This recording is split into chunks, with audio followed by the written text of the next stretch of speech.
Hello friends, welcome back to our channel. என் கனவு கண்மணி, நான் உங்கள் சரண்யா. இன்னைக்கு நம்ம சேனலில் பார்க்க போகிற டிஷ், எல்லாரும் முட்டை பொடி மாஸ் கேள்விப்பட்டிருக்கீங்கல்ல? ஆனால் இது முட்டை பொடி மாஸ் கிடையாது, சிக்கன் பொடி மாஸ். இந்த டிஷ் யாராவது கேள்விப்பட்டிருக்கீங்க இல்லை எங்கேயாவது சாப்பிட்ருக்கீங்க அப்படின்னா எனக்கு கமெண்ட் பாக்ஸில் கமெண்ட் பண்ணுங்கள். இந்த டிஷ் எப்படி செய்யறதுன்னு சொல்லி வீடியோவில் போய் நம்ம தெரிஞ்சுக்கலாம். வாங்க வீடியோக்குள்ளே போகலாம்.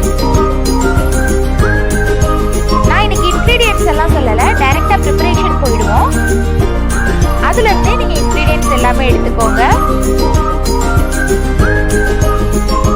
டிஸ்கிரிப்ஷன் பாக்ஸ்லேயும் நான் இன்க்ரீடியன்ட்ஸ் எல்லாம் உங்களுக்காக ஷேர் பண்ணுறேன். சிக்கன் பொடி மாஸ் செய்ய போகிறோம். இது வந்து குழந்தைங்களுக்கெல்லாம் தாராளமாக கொடுக்கலாம். அவங்களுக்கு ரொம்ப ரொம்ப ரொம்ப பிடிச்ச டிஷ்ஷாக இருக்கும். எதனாலன்னு டிஷ் முடியும் போது நீங்களே தெரிஞ்சுக்குவீங்க. ஸ்டவ் பற்ற வச்சிடலாம். எந்த பாத்திரத்தில் செய்ய போகிறோமோ அந்த பேன் எடுத்து அடுப்பில் வச்சிடலாம். ஃபர்ஸ்ட் ஆயில் சட்டி சூடான உடனே ஆயில் ஊற்றிக்கிறோம். நெக்ஸ்ட்டு அந்த பிரிஞ்சி இலை, பட்டை, ஏலக்காய், லவங்கம் இதெல்லாம் வந்து அதில் ஆட் பண்ணிடுவோம்.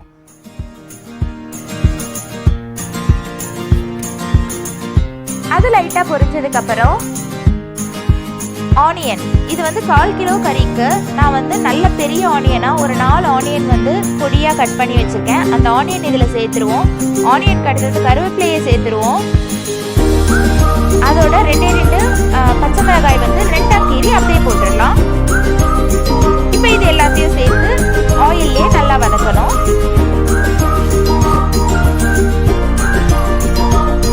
இந்த ஆனியன் வதக்கிறதுக்காக கொஞ்சமாக சால்ட் போடுறோம். நல்லா வந்து மிக்ஸ் பண்ணி விடணும். ஆனியன் தக்காளிலாம் பார்த்தீங்கன்னா இப்போ நம்ம தக்காளி போடுறோம். ஆனியன் தக்காளிலாம் பார்த்தோன்னா நம்ம லைட்டாக வந்து சால்ட் போட்டுட்டு வதக்கணும்னு சொன்னால் சீக்கிரமாகவே வதங்கிடும்.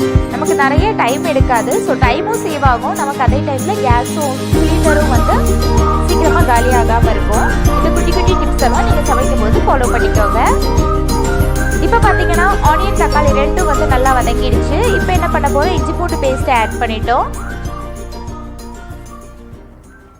இஞ்சி பூண்டு பேஸ்ட்டையும் நல்லா வதக்கி விட்டுடணும். இஞ்சி பூண்டு பேஸ்ட் இப்போ 1/2 ஸ்பூன் வந்து நம்ம மஞ்சள் பொடி போட்டிருக்கோம். இந்த குட்டி ஸ்பூனில் பார்த்தீங்கன்னா நம்ம 1லேருந்து ஒரு 2 ஸ்பூன் வரைக்கும் குழந்தைங்களுக்கு சாப்பிடும்போது ஆட் பண்ணலாம். பெரியவங்கன்னு சொன்னால் நம்ம எக்ஸ்ட்ராவே ஆட் பண்ணிக்கலாம். இப்போ நான் போட்டது pepper powder, 2 spoon pepper powder போட்டிருக்கேன். எப்போவுமே பார்த்தீங்கன்னா எந்த டிஷ் செய்றீங்கனாலும் இஞ்சி பூண்டு பேஸ்ட் போட்டதுக்கப்புறம் கொஞ்சம் நம்ம கவனிச்சுட்டே இருக்கணும். ஏன்னா இஞ்சி பூண்டு பேஸ்ட் போட்டோம் அப்படின்னு சொன்னால் உடனே வந்து அடி பிடிக்க ஆரம்பிச்சிடும். இப்போ எல்லாத்தையும் வதக்கினதுக்கு அப்புறமா பார்த்தீங்கன்னா நான் வந்து கரம் மசாலா ஒரு 1/2 ஸ்பூன் அளவில் நான் போட்டிருக்கேன். இதையும் போட்டுட்டு நல்லா மிக்ஸ் பண்ணி விட்டுறணும். நான் இன்னைக்கு வந்து 1/4 கிலோ கறி வாங்கியிருக்கேன். அந்த கறியை வந்து வெறும் வந்து அந்த சதையாக எடுத்து மிக்சியில் வந்து கொஞ்சம் ஒரு 5 செகண்ட்ஸ் மட்டும் வந்து கிரைண்ட் பண்ணியிருக்கேன். இந்த கறியும் போட்டு நல்லா மிக்ஸ் பண்ணி விடணும். அந்த மசாலாவும் கறியும் வந்து மிக்ஸ் ஆகுற மாதிரி நல்லா மிக்ஸ் பண்ணி விடணும்.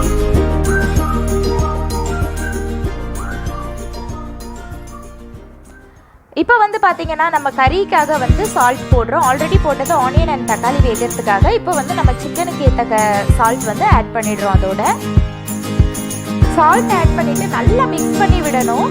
ஏன்னா நம்ம இதுக்கு வந்து வாட்டர் எதுவும் சேர்க்க போகிறது கிடையாது. வாட்டர் சேர்த்து நல்லா கொதிக்க விட்டோம்னு சொன்னால் அந்த வாட்டர்லேயே வந்து கறிக்குள்ள மசாலாலாம் போக சான்ஸ் இருக்குது. நம்ம வந்து வாட்டர் ஊற்ற போகிறது இல்லை. அதனால் நம்ம நல்லா வந்து கையிலேயே வந்து ஃபுல்லாக மிக்ஸ் பண்ணி விட்டுட்டே இருக்கணும். இதுக்கப்புறம் பார்த்தீங்கன்னா நம்ம மூடி போட்டு ஒரு 10 to 12 மினிட்ஸ் வந்து நல்லா அதை டிஸ்டர்ப் பண்ணாமல் அப்படியே விட்டுடலாம். நல்லா ஹை ஃப்ளேம்லேயே இருக்கலாம். சிக்கன் வந்து தண்ணி விடும். இப்போ பார்த்தீங்கன்னா அதுவே தண்ணி விட்டு நல்லா வெந்திருக்கும். ஸோ நம்ம எதுவும் தண்ணி எக்ஸ்ட்ரா ஆட் பண்ண வேண்டியதே இல்லை. அந்த 12 மினிட்ஸ்க்கு அப்புறம் நம்ம ஓப்பன் பண்ணி பார்த்தோம் அப்படின்னு சொன்னால் சிக்கன் வந்து ஃபுல்லாகவே வெந்திருக்கும். நல்லா வெந்திருக்கும். இப்போ என்ன பண்ணணும்னா ஓப்பன் பண்ணிவிட்டு ஒரு 10 மினிட்ஸ் வந்து நம்ம கைவிடாமல் நல்லா மிக்ஸ் பண்ணி விட்டுட்டே இருக்கணும். நெக்ஸ்ட் அந்த கரண்டி வச்சு இது மாதிரி இந்த சிக்கனை வந்து குத்தி விட்டுட்டே இருக்கணும். அப்போ தான் நம்ம குட்டி குட்டி குட்டி பீசஸாக கிடைக்கும். ஆல்ரெடி கிரைண்ட் பண்ணியிருக்கனால அது சின்ன சின்ன பீசஸாக தான் இருக்கும்.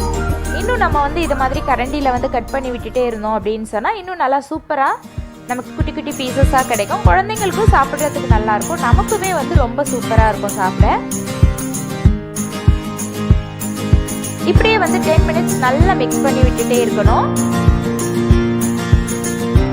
இப்போ பார்த்தீங்கன்னா நமக்கு சூப்பரான சிக்கன் பொடி மாஸ் ரெடி ஆயிடுச்சு.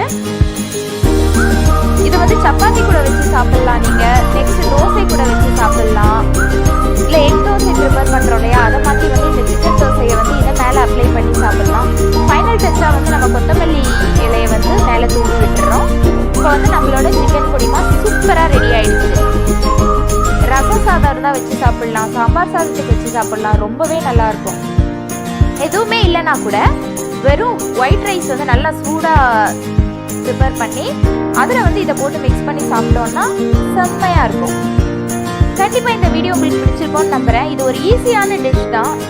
பேச்சுலர்ஸ், பிகினர்ஸ் இவங்க எல்லாருமே வந்து இந்த டிஷ்ஷை வந்து ட்ரை பண்ணலாம். வேஸ்ட்டாக ஹோட்டல் போய் உங்கள் பைசாவையும் உடம்பையும் கெடுத்துக்க வேண்டியதில்லை. செய்து பாருங்கள். செய்துட்டு உங்களுக்கு எப்படி என்ன டேஸ்ட்டில் எப்படி வந்ததுன்னு சொல்லிட்டு எனக்கு கமெண்ட் பண்ணுங்கள். இப்படியும் ஒரு டைம் ட்ரை பண்ணி பாருங்கள். நெக்ஸ்ட் வீடியோவில் உங்கள் எல்லாரையும் நான் சந்திக்கிற வரைக்கும் பாய் பாய். இந்த வீடியோ உங்களுக்கு பிடிச்சிருந்ததுன்னா லைக் பண்ணுங்கள், உங்கள் ஃப்ரெண்ட்ஸ் அண்ட் ரிலேட்டிவ்ஸ்க்கு நம்ம வீடியோவை ஷேர் பண்ணுங்கள். ஃபர்ஸ்ட் டைம் நம்ம வீடியோவை நீங்கள் பார்க்குறீங்க அப்படின்னா மறக்காமல் சப்ஸ்கிரைப் பண்ணிவிடுங்க. பக்கத்தில் இருக்க பெல் ஐக்கானையும் கிளிக் பண்ணிவிடுங்க.